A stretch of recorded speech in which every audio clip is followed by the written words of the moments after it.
Le 21 janvier 2021, Francine Canovas, plus connue sous le nom de Nathalie Delon, disparaissait des suites d'un cancer du pancréas. Elle a été la première épouse d'Alain Delon, de 1964 et à 1969. Ensemble, ils ont donné naissance à Anthony le 30 septembre 1969. Et les anciens tourtereaux sont restés très liés malgré leur divorce. Il n'est donc pas étonnant que père et fils se soient emparés d'Internet pour rendre hommage à la première femme de leur vie. Des messages touchants remplis de nostalgie et d'amour. C'est auprès de l'AFP que Alain Delon a souhaité adresser un poème d'amour à son ancienne épouse. « Avec toi, j'ai eu mon premier fils, Anthony. Avec toi, j'ai compris que la passion pouvait être infinie. 2 ans déjà. Tu me manques, si tu savais », écrit-il, accompagné d'une photo du couple. Des mots qui n'étonnent pas après l'hommage que l'acteur avait rendu lors du premier anniversaire de la mort de Nathalie Delon. Le Guépard avait alors déjà partagé quelques mots. 1 an déjà, une pensée d'amour pour Nathalie et pour tous ceux qui l'ont connue et chérie, déclarait-il à Paris Match. Lors de sa mort, il avait ainsi expliqué qu'ils avaient gardé de bons contacts. « J'ai de la peine aussi pour mon fils et mes 3 petites filles. C'est très dur de perdre une mère, comme une grand-mère. On était restés constamment en contact, on se voyait souvent.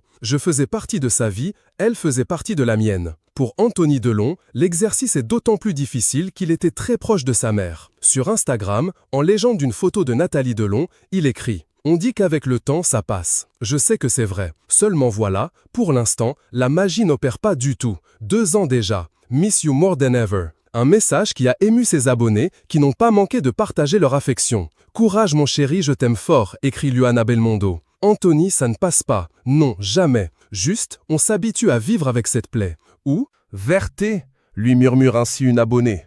Une publication partagée par Anthony Delon, @TheRealAnthonyDelon, Nathalie Delon rencontre Alain Delon en boîte de nuit, à Paris, au début des années 60. De son côté, l'acteur vit alors une histoire d'amour avec Romy Schneider, mais s'amourache rapidement de Francine Canovas. Il décide alors de quitter Romy pour finalement épouser celle qui sera la seule à porter son nom, en 1964.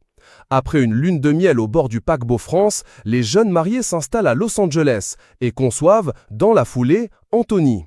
Alain et Nathalie divorceront finalement en 1969, mais resteront très proches